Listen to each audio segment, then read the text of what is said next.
Assalamualaikum warahmatullahi wabarakatuh. Allahu Akbar, Allahu Akbar, Allahu Akbar, Allahu Akbar, Allahu Akbar, Allahu Akbar, Allahu Akbar, Allahu Akbar, Allahu Akbar, Allahu Akbar kabira, walhamdulillahi katsira, wa subhanallahi bukratan wa asila. La ilaha illallah wa la na'budu illa iyyah mukhlisina lahuddin walau karihal kafirun. La ilaha illallah wallahu akbar, Allahu akbar walillahil hamd. Alhamdulillahi rabbil alamin, allazi anzala as-sakinata fi qulubil mu'minin liyazdadu imanan ma'a imanihim. Alhamdulillahi rabbil alamin, allazi khalaqal mauta wal hayata liyabluwakum ayyukum ahsanu amala wa huwal azizul ghafur. Alhamdulillahi rabbil alamin, allazi arsala rasulahu bil huda wa dinil haqq liyuzhirahu 'ala ad-dini kullihi walau karihal kafirun. Ashhadu an la ilaha illallah wahdahu la syarika lah, wa ashhadu anna Muhammadan abduhu wa rasuluhu allazi la nabiyya ba'dah. Allahumma nusalli wa nusallim ala sayyidina Muhammad wa ala alihi wa sahbihi ajma'in. Ayyuhal muslimun, ayyuhal muslimat, ittaqullaha haqqa tuqatih wa la tamutunna illa wa antum muslimun. Qala Allah ta'ala fil Qur'anil Karim, tazawwadu fa inna khairaz zadi taqwa. Wa qala ta'ala aidan, a'udzu billahi minasy syaithanir rajim, inna a'tainakal kautsar fasalli li rabbika wanhar inna syani'aka huwal abtar. Allahu akbar, Allahu akbar, Allahu akbar walillahil hamd. Di pagi hari yang cerah ini, di bawah naungan atap langitnya Allah Subhanahu wa ta'ala, dan di atas hamparan bumi ciptaan Allah, di tengah lapangan luas ini, dengan mata masih bisa memandang di sekeliling kita, telinga masih bisa mendengar suara-suara yang berirama di sekitar kita. Baru saja kita selesai melaksanakan sholat Idul Adha. Kita sungkurkan wajah kita ke tanah ini, memberi penyadaran pada kita bahwa sesungguhnya kita ini adalah tidak ada apa-apanya. Tidak ada apa-apanya. Walaupun mungkin di strata kehidupan ukuran penilaian manusia kita ini ada apa-apanya. Mungkin karena ada kekayaan sehingga orang mengagung, membesar-besarkan kita. Mungkin karena kita ada jabatan, gelar tersandang di pangkal, di tengah, di akhir nama, disebut di sana sini nama kita. Tadi kita sungkurkan wajah kita, sadar sesadar-sadarnya bahwa kita ini tak ada apa-apanya. Allah mengingatkan kita di dalam Al-Quran di surat Toha ayat 55. Allah ingatkan, minha khalaqnakum wa fiha nu'idukum wa minha nukhrijukum taratan ukhra. Dari tanah kamu diciptakan, ke dalam tanah kamu akan dikembalikan, dan dari dalam tanah kamu akan dikeluarkan pada kali yang lain. Kalaulah ayat ini diinsafi oleh setiap diri, maka kaya dia, berpangkat dia, jadi pejabat dia, orang berilmu dia, disebut-sebut namanya di sekeliling orang, langsung luruh, langsung rontok itu egonya. Kenapa? Dari tanah kamu diciptakan, ke dalam tanah kamu akan dikembalikan, dan dari dalam tanah itu kamu akan dikeluarkan kali yang lain. Maka tak wajar kalau aku ini berbangga, aku ini sombong, aku ini merasa lebih dan meremehkan orang lain. Sujudmu ke tanah, tersungkurnya keningmu ke tanah, memberi isyarat pada dirimu, diri kita, setiap kita, untuk senantiasa tawadhu, rendah hati dalam perjalanan hidup yang singkat di muka bumi Allah ini. Jangan sombong, jangan angkuh, karena kesombongan dan keangkuhan itu akan membawa kehancuran bagi pelakunya. Sebagaimana iblis yang awalnya dikagumi oleh penduduk langit, iblis yang menempati peringkat ahli ibadah paling hebat, paling mantap, paling bagus di kalangan para malaikat, sehingga membuat segan dari malaikat-malaikat yang ada. Jibril, Mikail segan dengan iblis, namun karena keangkuhan dan kesombongannya Allah jatuhkan iblis dari tempat yang tinggi ke tempat yang rendah, dari tempat yang mulia kepada tempat yang hina. Dari semula menjadi penduduk langit menjadi penduduk bumi yang hina, dari semula menjadi ahli surga berubah jadi ahli neraka, dan sudah diponis oleh Allah sombong pangkal kejadiannya. Maka melalui khutbah Idul Adha ini baru saja kita awali dengan salat Idul Adha, menyungkurkan wajah ke bumi. Kita semua mudah-mudahan lepas dari lapangan ini, keluar dari pelaksanaan Idul Adha ini, muncul dalam diri kita sifat tawadhu, sifat rendah hati, sehingga berhadapan dengan siapapun dalam hati itu selalu memandang orang mulia. Bahkan kita merasa diri kita hina, tak layak aku dipandang, tak layak aku digelar-gelar, tak layak aku disebut-sebut, tak layak aku dimuliakan. Yang pantas dan harus dimuliakan hanya Allah Subhanahu wa ta'ala.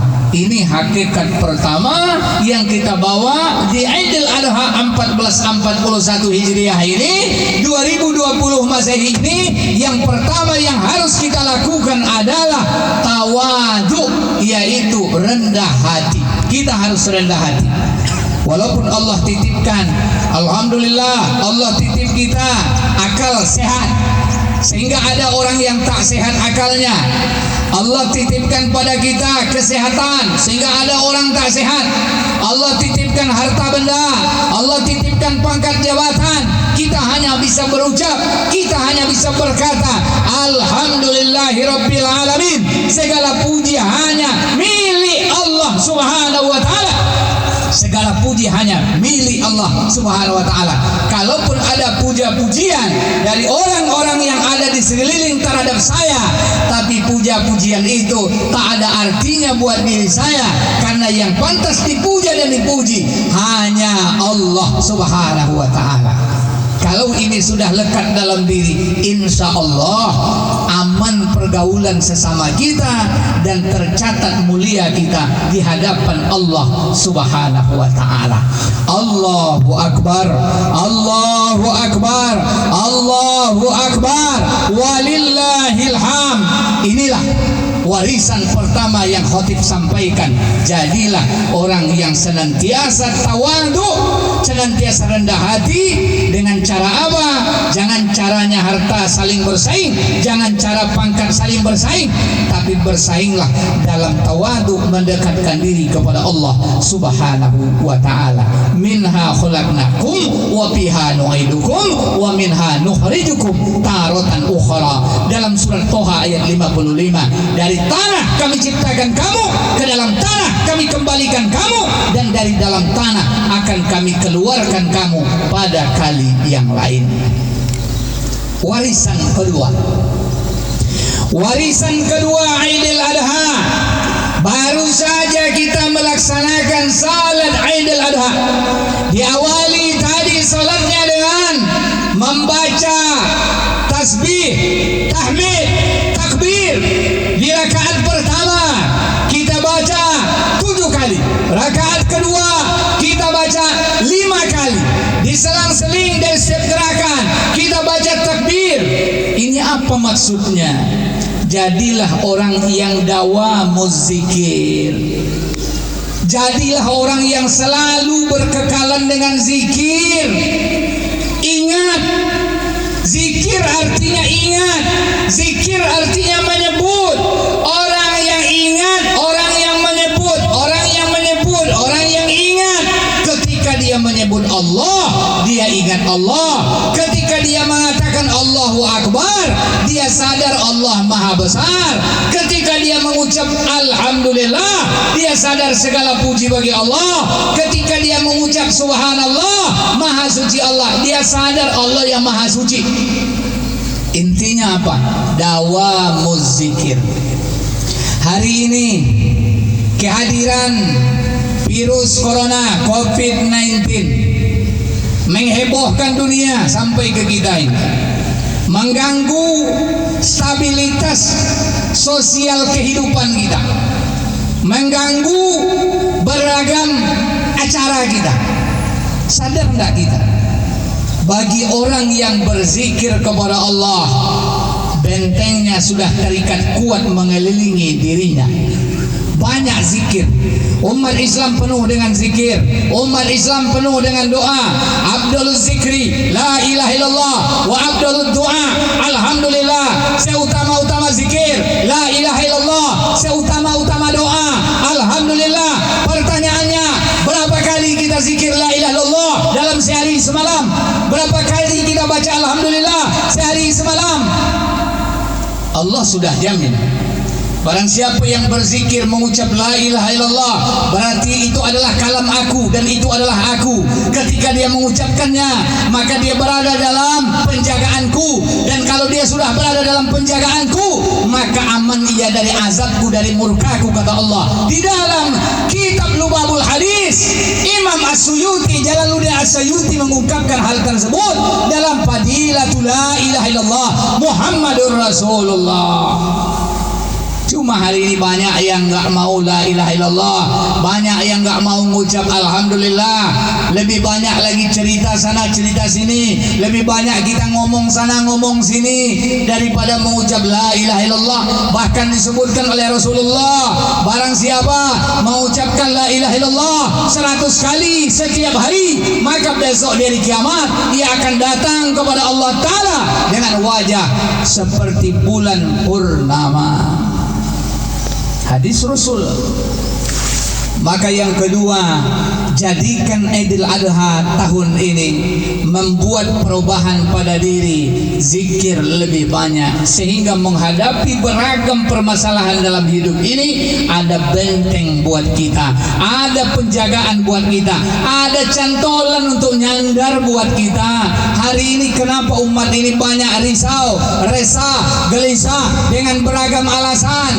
Ada yang karena kemiskinan, ada yang karena diturunkan dari jabatan, ada karena diserang penyakit, ada beragam masalah. Dan memang hidup di dunia ini penuh masalah, tapi dengan dekat dan selalu bersama Allah, dekat dan selalu bersama Allah, Allah akan beri sebuah benteng kuat dalam diri kita, yaitu mampu menghadapinya dalam suasana tenang.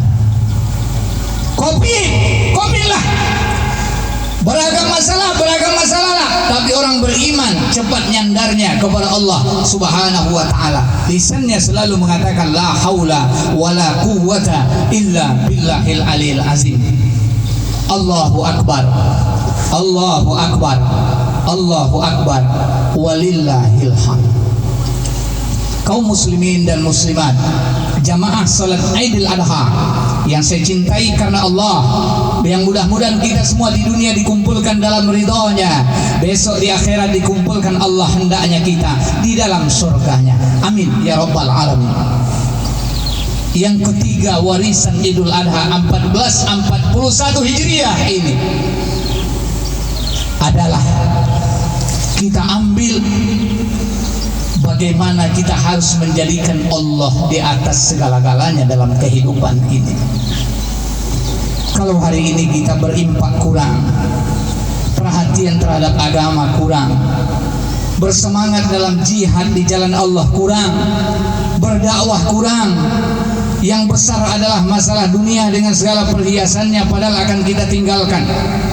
Mulai dari detik ini, mulai dari setelah 1441 Idul Adha ini, jadikan Allah melebihi segala-galanya, cerminan dari kita meniru dan mentauladani Nabiullah Ibrahim alaihissalam. Maka Idul Adha tidak pernah lepas dari kisah heroik ini, kisah yang bercampur dengan sedih, dengan duka, dengan bahagia dan gembira. Bagaimana Bapak Ibu sekalian, Nabi Ibrahim alaihissalam sudah tua usianya, keturunan belum dapat, hingga beliau memohon kepada Allah agar diberikan anak sebagai pelanjut daripada risalah kenabian beliau, pelanjut estafet keturunan beliau. Sampai Ibrahim berbisik, ya Allah, aku akan bernazar jika engkau beri aku anak, jika engkau beri aku keturunan, maka apapun yang engkau minta dari aku akan berikan ya Allah, aku akan tunaikan ya Allah. Akhirnya Allah Ta'ala mengabulkan permintaannya. Di usia makin senja, Allah Ta'ala takdirkan dikirimlah namanya Ismail, anak yang luar biasa, anak yang cerdas, anak yang tampan, anak yang mampu memberikan kebahagiaan bagi hati-hati kita orang tua. Namun apa yang terjadi? Malam Tarwiyah pendatang 8 Zulhijjah, datang dalam mimpi sebuah suara mengingatkan akan nazarnya, bahwa Allah Ta'ala menyuruh dia untuk menyembelih anaknya. Ibrahim termenung, berpikir berkali-kali, apakah mimpi ini benar dari Allah atau ini bagian dari mainan tidur atau setan. Hingga datang hari Arafah 9 Zulhijjah, mimpi lagi yang kedua. Taulah bahwa Nabiullah Ibrahim ini benar perintah Allah. Kemudian ia termenung sambil air mata menetes. Dipandangnya anaknya, dilihatnya Ismail kecil, dilihatnya anak si buah hati si birang tulang yang selama ini diidam-idamkan. Sementara perintah datang harus disembelih. Bergejolak perasaan Nabiullah Ibrahim alaihissalam. Namun karena ia adalah sosok manusia tauhid, ahlu tauhid yang mengutamakan Allah di atas segala-galanya, diambillah tali, diambillah pisau tajam, disembunyikanlah. Kemudian berkata pada istri beliau Siti Hajar, supaya dimandikan Ismail, diberi pakaian bagus, karena Ibrahim mau mengajak dia pergi keluar untuk berjalan. Hari itu terjadi di 10 yang disebut dengan hari nahar, hari pemotongan, hari penyembelihan. 8, 9, 10. Ketika iblis menyaksikan keikhlasan Nabi Ibrahim, iblis datang pada Siti Hijr. Wahai Siti Hijr, tahu enggak kamu mau dibawa kemana Ismail? Sesungguhnya dia, kamu mandikan, kamu kasih pakaian baru, dia akan disembelih oleh suamimu. Dan dia menyangka bahwa itu perintah Allah. Apa kata Hijr?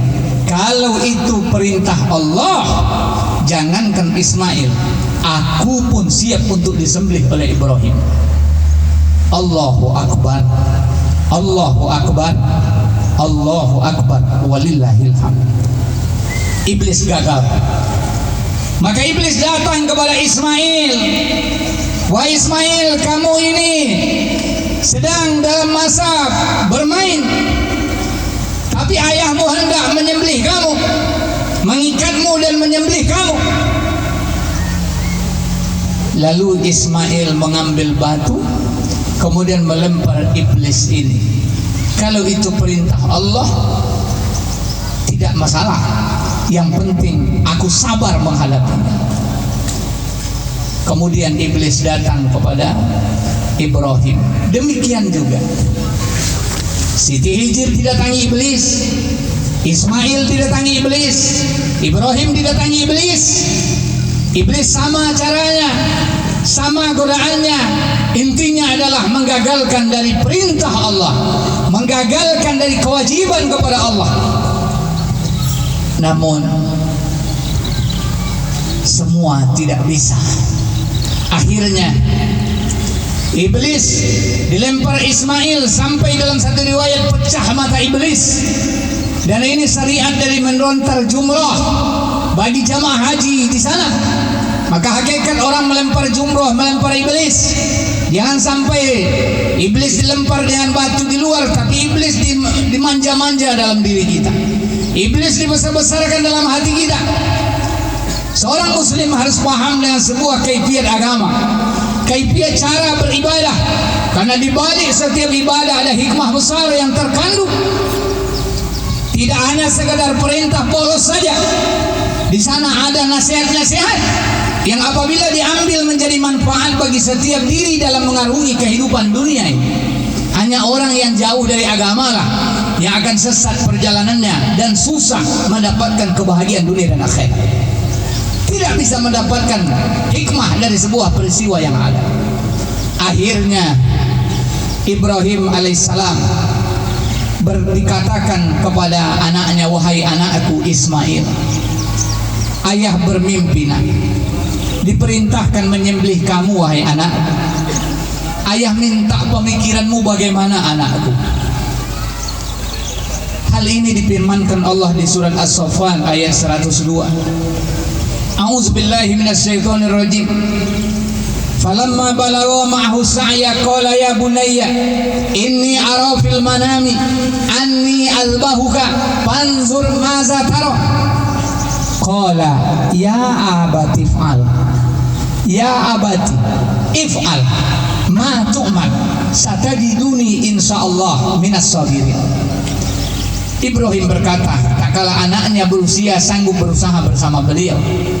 Dalam satu riwayat 7 tahun, satu riwayat 13 tahun usia Ismail. Kala itu Ismail dikatakan oleh ayahnya, nak, sesungguhnya aku dalam mimpi melihat menyembelih kamu nak. Dan mimpi Nabi itu perintah Allah.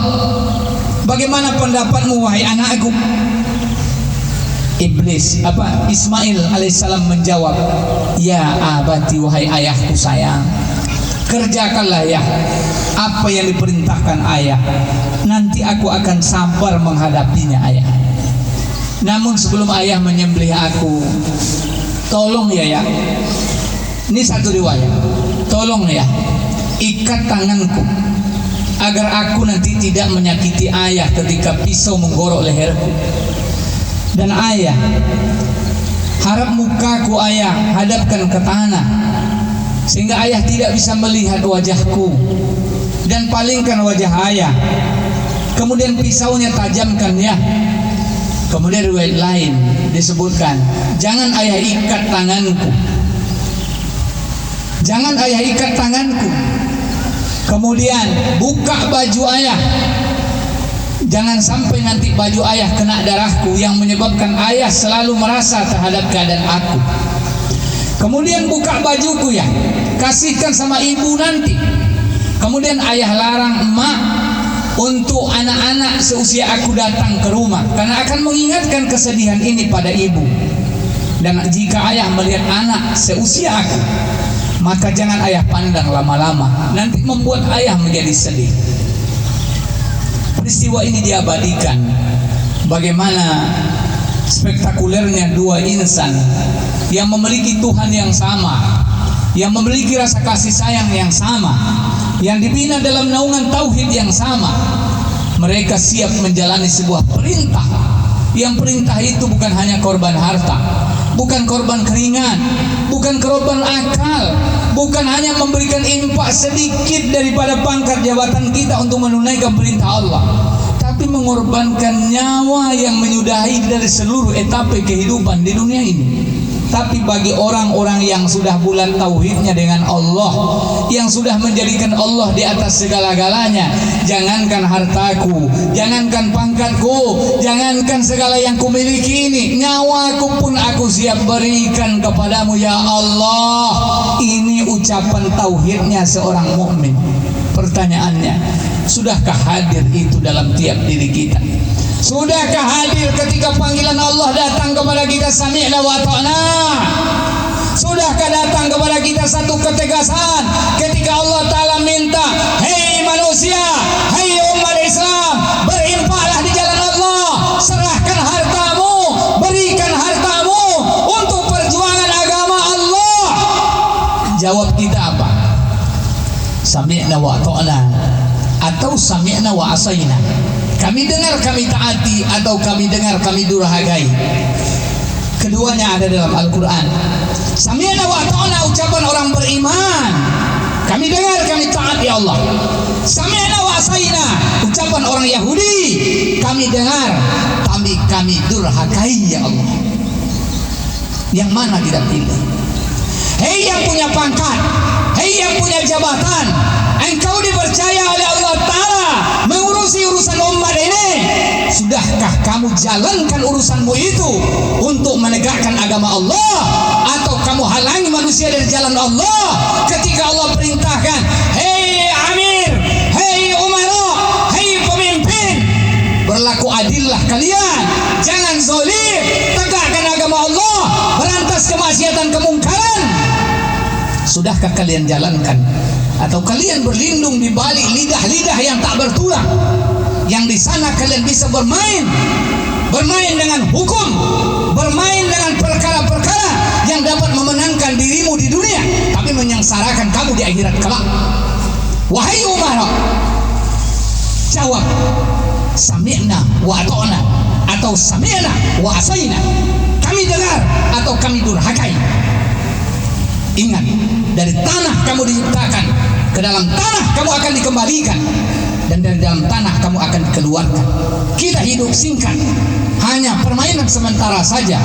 Untuk apa kita diciptakan? Allah, mengabdi kepadanya, menjadi khalifah di muka bumi, memakmurkan bumi ini dengan syariat Allah Subhanahu wa ta'ala.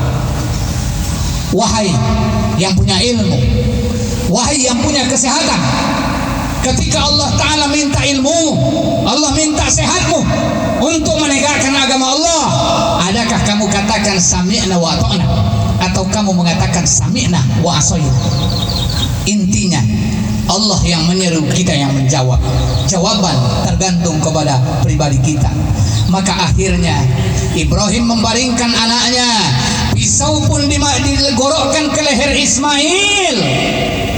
Tapi ingat, Allah tidak menginginkan darah, tidak menginginkan daging, tapi Allah menginginkan pembuktian ketauhidan yang ada dalam diri, ketakwaan kepada Allah.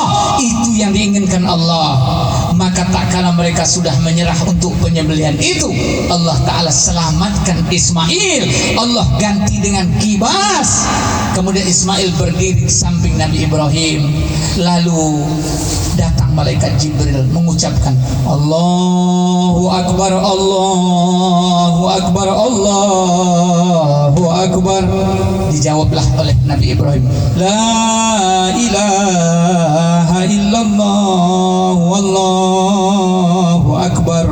Maka dijawab oleh Ismail, Allahu Akbar, walillahil hamd.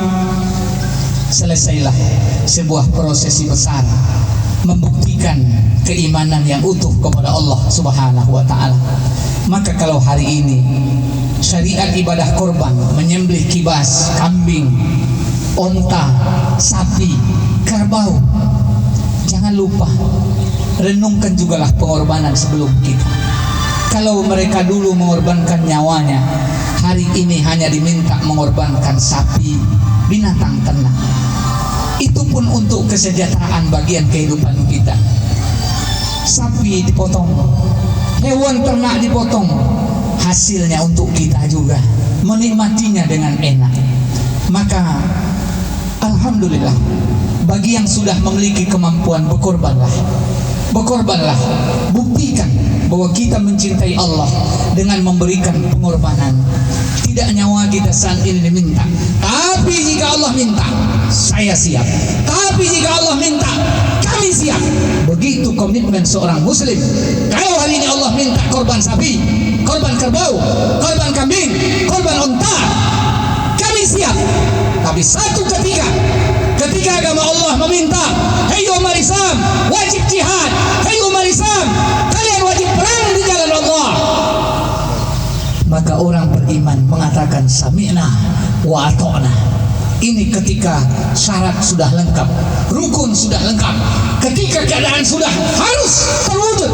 Sebagaimana di daerah konflik yang terjadi, umat Islam dihinakan, umat Islam dilecehkan, harga diri umat Islam diinjak-injak, mereka dikungkung oleh penjajah, menghancurkan kehidupan negeri mereka, seperti Palestina dan di berbagai tempat. Jihad menjadi wajib bagi umat Islam.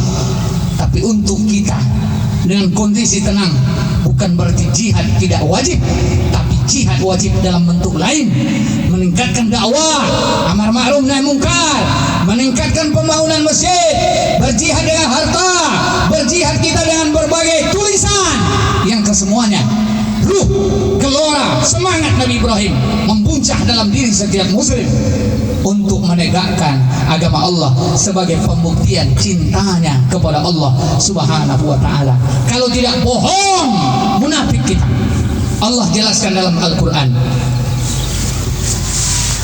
Qul inna salati wa nusuki wa mahyaya wa mamati lillahi rabbil alamin. Katakanlah, sesungguhnya salatku, ibadahku, hidupku, matiku untuk Allah, Rabb semesta alam. Tapi jangan sampai wa minan nasi may yaqulu amanna billahi wal yaumil akhir wa ma hum bimu'minin, wa minan nasi may yaqulu amanna billahi wa bil yaumil akhir wa ma hum bimu'minin. Di antara manusia ada yang mengatakan kami beriman kepada Allah, kami beriman pada hari akhir, padahal mereka tidaklah beriman. Mudah-mudahan kita yang hadir di lapangan ini, yang ikut salat Idul Adha ini, mudah-mudahan Allah beri kekuatan sehingga menjadikan Allah di atas segala-galanya dalam diri kita. Lepas dari lapangan ini, di mana saja dan kapan saja, Allah menjadi yang pertama dan utama dalam kehidupan kita, baik dalam gerak berjamaah sholat di masjid, maupun dalam gerak beramal sosial di tengah masyarakat, maupun bergerak dalam amar ma'ruf nahi mungkar dan dakwah, sehingga kita dicatat oleh Allah, benar imanmu, benar imanmu. Inilah orang yang dipanggil nanti dengan panggilan ya ayyatuhan nafsul mutmainnah irji'i ila rabbiki radiyatan maradiyah fadkhuli fi ibadi wadkhuli jannati. Wahai nafsu yang tenang, wahai jiwa yang tenang, kembalilah kamu kepada Tuhanmu dalam keadaan diridhoi, masuklah dalam golongan hambaku, masuklah ke dalam surgaku. Allahu Akbar, Allahu Akbar, Allahu Akbar, walillahil hamd. Fa'tabiru ya ulil absar la'allakum tuflihun. Allahumma salli wa sallim ala sayyidina wa maulana Muhammad wa ala alihi wa sahbihi wa barik wa sallim wa radiyallahu tabaraka wa ta'ala an kulli sahabati rasulillahi ajma'in. Allahu Akbar, Allahu Akbar, Allahu Akbar, Allahu Akbar, Allahu Akbar, Allahu Akbar. Allahu akbar kabira, walhamdulillahi katsira, wa subhanallahi bukratan wa asila. La ilaha illallah wallahu akbar, Allahu akbar, walillahil hamd. Alhamdulillahi rabbil alamin. Wassalatu wassalamu ala asyrafil anbiya wal mursalin sayyidina Muhammadin wa ala alihi wa sahbihi ajmain. Asyhadu an la ilaha illallah wahdahu la syarika lah wa asyhadu anna Muhammadan abduhu wa rasuluhu allazi la nabiyya ba'da. Allahumma nusalli wa nusallim ala Muhammad wa ala alihi wa sahbihi ajmain. Qala Allah ta'ala fil Qur'anil Karim, a'udzu billahi minasy syaithanir rajim, wal 'asri innal insana lafi husri illa allazina amanu wa 'amilus shalihat wa tawassaw bil haq wa tawassaw bis sabr. Di akhir khutbah kita Idul Adha ini, saya mengajak sebagai kesimpulan dari khutbah kita. Yang pertama, kita awali di tahun ini untuk senantiasa menyadari hakikat dari tawadu, yaitu rendah hati di hadapan manusia. Rendah hati di hadapan manusia menyadari bahwa kita tak memiliki apa-apa. Kita dari tanah, ke dalam tanah, dan dikeluarkan dari tanah. Kemudian yang kedua, mari kita senantiasa mengagung membesarkan Allah Subhanahu wa taala dengan dawamus zikir, selalu berkekalan dalam zikir kepada Allah. Kemudian yang ketiga, jadikan Allah di atas segala-galanya dalam kehidupan kita ini. Mudah-mudahan dengan tiga ini kita akan menjadi manusia yang baik hubungan dengan Allah, dan insya Allah akan menjadi baik hubungan sesama manusia sebagai persyaratan untuk menjadi yang terbaik dalam kurun di kehidupan dunia ini. Faqala ta'ala, inna Allah wa malaikatahu yusalluna 'alan nabi ya ayyuhallazina amanu sallu 'alaihi wa sallimu taslima. Allahumma salli 'ala Muhammad wa 'ala ali Muhammad kama shallaita 'ala Ibrahim wa 'ala ali Ibrahim wa barik 'ala Muhammad wa 'ala ali Muhammad kama barakta 'ala Ibrahim wa 'ala ali Ibrahim fil 'alamin innaka Hamidum Majid. Allahumma ighfir lil mu'minina wal mu'minat wal muslimina wal muslimat al ahya'i minhum wal amwat innaka ya Allah samiun qaribun mujibu da'wat.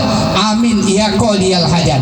Ya Allah ya Rahman, di bawah atap langitmu, di atas hamparan bumimu, dalam cahaya mentari panas pagi hari ini ya Allah, kami tengadahkan tangan kami memohon kepadamu ya Allah. Ampunilah dosa kami ya Allah, ampunilah kesalahan kami ya Allah. Banyak dosa dan kesalahan kami ya Allah, banyak kelalaian kami ya Allah, yang boleh jadi jika Engkau lihatkan kesalahan dosa kami, kami tak sanggup untuk bersama dengan saudara-saudara kami ya Allah. Tapi Engkau tutup keburukan-keburukan kami, Engkau tutup dosa-dosa kami, Engkau tutup aib-aib kami. Maka kami mohon kepadamu ya Allah, tutupkan keburukan kami di dunia dan di akhirat ya Allah. Beri kesadaran pada tiap diri kami untuk tidak membuka aib saudara kami ya Allah, karena Engkau telah menutup keburukan dan aib kami ya Arhamar Rahimin. Ya Allah ya Rahman, ampuni dosa ayah dan ibu kami ya Allah, orang tua yang telah berjasa merawat dan membesarkan kami ya Allah. Sebagian ada yang sakit, saya ini mohon Engkau sembuhkan ya Allah. Sebagian hari ini tak bisa berbuat apa-apa karena dilanda sakit yang parah, mohon Engkau sehatkan ya Allah. Allahumma rabban nas izhabil basha ishfi anta syafi la sifa illa sifauka sifaan la yuwadiru saqama. Wahai Rabb, Tuhannya manusia, Engkau adalah penyembuh, maha penyembuh. Sembuhkan penyakit ayah dan ibu kami ya Allah yang terbaring saat ini ya Allah. Sebagian sudah kembali ke alam kubur, alam barzakh. Kami masih ingat wajah ayah kami, wajah ibu kami. Kami masih ingat bagaimana mereka mengajak kami ke sana ke sini, memegang tangan kami, memikul kami, membawa kami, menggendong kami, menyusukan kami. Kasih masih ingat dengan ayah dan ibu kami yang peras keringat banting tulang menolong kami, membantu kami, memberikan kehidupan pada kami. Tapi hari ini mereka sudah kembali ke hadirat-Mu ya Allah. Sementara kami belum bisa berbakti kepada mereka. Lisan kami banyak menyakiti hati ayah dan ibu kami. Lisan kami banyak membuat tak senang orang tua kami. Bahkan kami ya Allah telah melupakan mereka dalam beragam waktu dan keadaan. Dikala itulah kami telah menjadi pendosa, padahal surga kami berada di bawah jembatan tangan-tangan mereka dan kaki-kaki mereka. Wahai Allah yang Maha Kuasa, satukan hati kami dengan ayah dan ibu kami, satukan hati kami dengan orang tua kami. Jadikan jadikan doa kami ini asbab pengampunan atas dosa-dosa ayah dan ibu kami. Ya Allah, ampuni dosa ibu kami. Ya Allah, mungkin banyak sholat mereka yang tertinggal karena mengurusi urusan kami. Mungkin banyak ayah kami tidak sholat karena mengurusi perbuatan kepentingan kami. Ya Allah, maka di lapangan ini kami mohon kehadirat-Mu ya Allah. Jadikan doa kami ini sebagai pengampunan atas dosa ayah dan ibu kami ya Allah. Ya Allah ya Rahman, jadikan kubur mereka taman dari taman surga. Jangan Engkau jadikan lubang dari lubang neraka ya Allah. Ya Allah, maj'al qabrahum raudhatan min riyadil jannah wa la taj'al qabrahum hubratan min hubarin niran. Ya Allah, jadikan kubur mereka taman dari taman surga. Jangan Engkau jadikan lubang dari lubang neraka. Ya Allah, satukan kami di dunia dalam ridha-Mu, kumpulkan kami di akhirat dalam surga-Mu ya Arhamar Rahimin. Ya Allah, kami sayang dengan anak keturunan kami. Ya Allah, lindungi mereka dari pengaruh jahat yang hendak merusak masa depan mereka ya Allah. Ya Allah, jadikan anak kami cahaya mata bagi kami ya Allah. Jadikan kami sebagai contoh tauladan bagi ayah dan ibu kami ya Allah. Ya Allah, jadikanlah anak-anak kami ya Allah anak yang soleh dan salehah, hafiz dan hafizah, yang besok kelak di kemudian hari bangga memberikan ya Allah pertolongan kepada orang tuanya, mengambilkan air dari telaga Nabi untuk orang tuanya, memakaikan mahkota sebagai syarat dari hafiz dan hafizah, berkat perjuangan orang tua untuk orang tua dipasangkan di akhirat, memakaikan pakaian untuk orang tua di akhirat. Jadikan anak kami investasi berharga buat kami dunia dan akhirat ya Allah. Ya Allah, angkatkan wabah, angkatkan bala, angkatkan bencana yang hari ini banyak menggerogoti kehidupan kami ya Allah. Idfa annal bala wal waba wal fahsai wal munkar. Allahumma ksif annal bala wal waba wal fahsai wal munkar. Ya Allah, jauhkan dari negeri kami, kampung kami, negeri kaum muslimin bala bencana yang hari ini menimpa kami. Apa saja namanya: bencana wabah kolera, bencana wabah covid, bencana wabah zina, bencana wabah narkoba, bencana wabah pergaulan bebas, yang kesemuanya merusak daripada kehidupan kami. Angkatkan dari negeri kami, dari kampung kami, dari keluarga kami ya Allah. Ya Arhamar Rahimin irhamna, ya Arhamar Rahimin irhamna, ya Arhamar Rahimin irhamna. Rabbana atina fid dunya hasanah wa fil akhirati hasanah wa qina azaban nar. Wa sallallahu ala sayyidina Muhammad wa ala alihi wa sahbihi ajmain walhamdulillahi rabbil alamin. Assalamualaikum warahmatullahi wabarakatuh.